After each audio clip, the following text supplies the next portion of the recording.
Сәлем, достар.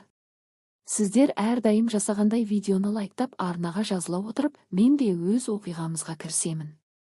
Мен Фариза. Кейде адам ешқандай күтпестен жолға шығады, бірақ тағдыр оған ұмытылмас жазғы кеш сыйлайды. Менің оқиғам да дәл осылай басталды.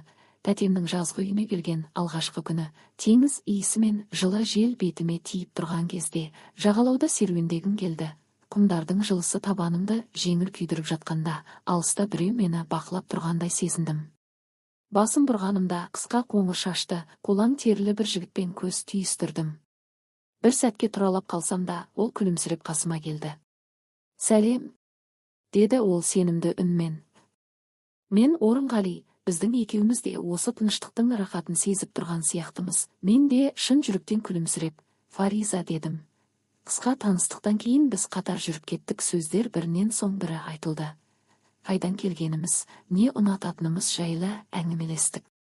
Бірақ шын мәнінде сөйлеген сол тыныштықтағы тартылыс еді. Күн батып бара жатқанда жағалау босап қалды. Орынғали сәл еңкейіп, құмның бір түйірін саусақтарының арасынан өткізіп көрді. Содан соң маған қарады.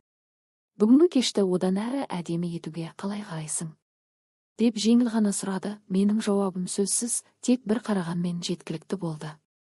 Біз бірге жазғы үйге қарай жүріп қайттық. Ішімде жеңіл діріл болды, бірақ ол қорқыныш емес, толқу еді. Жазғы үйге бірге оралып, түннің кейінгі сағатында верандаға шықтық. Аспан жұлдыздарға толы еді. Жел жеңіл ғана терімізге тиіп тұр.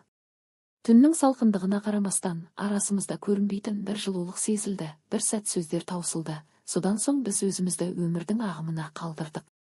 Сол түнде жұлдыздар біз үшін бір сәтке жарқырап өтті.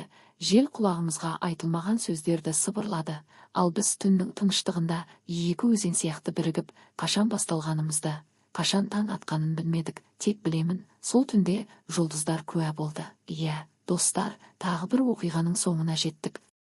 Видеоны лайктап арнаға жазылуды ұмытпаңыздар. Келесі видеода кездескенше сау болыңыздар.